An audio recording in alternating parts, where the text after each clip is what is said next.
Hello people, Soulsborne Fanatic here. Welcome to the video today where I'm discussing the mechanics and features Elden Ring added or improved upon from previous games from Software's Soulsborne genre. Elden Ring is the culmination of everything From Software has done and learned into the best Soulsborne experience they have made so far. This has led to the game being possibly easier and harder than ever before. It all depends on how you approach the game. It's an interesting dynamic, yet Elden Ring sets itself apart from the other Souls games in many different ways. Calling it Big Dark Souls or Open World Dark Souls would be doing it a massive disservice to Elden Ring. Although there are some truths to this sentiment, as it is made by the same developers, overlap is to be expected. Now, on to the first segment. Elden Ring has taken the boss philosophy in a bold new direction, causing a little bit of controversy. In my opinion, I much prefer this new direction, as it is much more challenging, fun, and rewarding. In retrospect, maybe because of my Elden Ring experience, I found the bosses to be much easier. Dark Souls 1 through 3 and Bloodborne. Dark Souls feels casual in comparison, and I don't mean this in a condescending manner, it's just that Elden Ring feels more intense, especially when you wander to the higher level zones, massively under-leveled and under-geared. The bosses are much more aggressive and rely on delayed attacks and longer combos. Not that those games don't have their challenges, just overall I feel Elden Ring is a much more challenging. Some may see this as a negative with the shift in boss design, but I see it as a game changer, and a lot more engaging. Doing the same thing every time for bosses and not trying to shake it up would lead to a not so fulfilling experience, and the game being too easy like Dark Souls 3.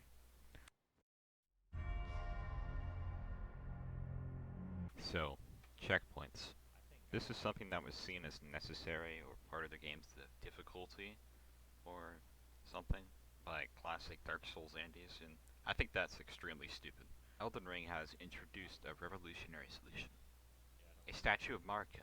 Queen Marika the Eternal is here for us to respawn so we can get right back into the action. Except for specific zones such as Castle Icaria, Crumbling Farm, Missoula, and the Eternal City Nocron, I believe. Funnily enough, there are lore explanations for this. So obviously there aren't going to be statues of the goddess who stole Renala's consort Radagon in the damn castle. Crumbling Farm Missoula is pretty simple, as they simply just don't worship her there. And Nocron was banished underground by Marika herself for trying to make a weapon to kill the gods, which is the dagger that you retrieve for Ronnie's questline. The runbacks aren't the worst in the world for those zones. Castle Icaria is probably the longest to Renala, but you really shouldn't die to that boss at all. And the run back to Dragonlord Placidusax in Elden and on the Crumbling Farm Missoula, that one's pretty long, but I mean, then again, shouldn't die to that boss. That boss is also pretty easy. The one that I feel you might dislike the most realistically is Malekith, because that run back, you have to, there's a dragon tree sentinel there, and you have to kill that, or you're gonna have to run past him every time. It's pretty annoying, but I mean, it's not the worst in the world. It's not that bad, especially compared to how it was before. I can't complain. Oh, rise now, ye tarnished. The open world.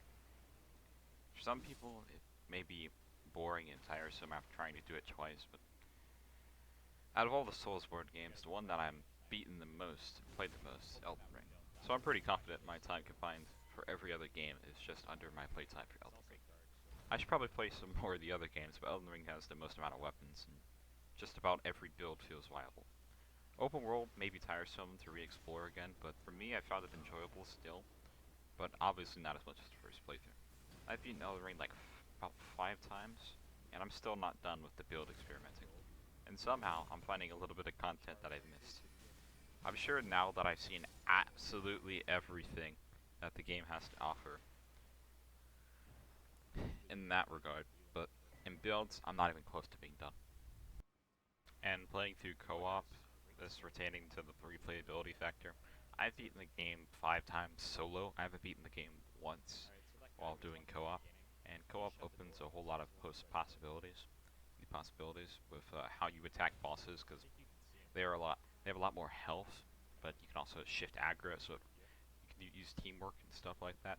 So That's interesting to me, in playing the game more. That keeps me interested.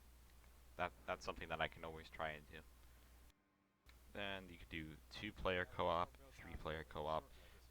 Those can be very different experiences too, because three-player they has a lot more health. Two players he only has like half as much as what the three players does. I don't know if that number is accurate or not. That's just what it feels like. But co-op is really interesting to me, and that's one of the biggest factors. That and build variety are one of the things that I feel Elden Ring does the best. That's all the things I think Elden Ring has done better.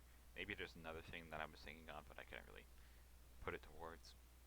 That's about it for now. Maybe I'll do a video about what I think Elden Ring did worse, because there might be a few things that Elden Ring didn't necessarily. I think the other games did better in that regard. But that's about it for me now.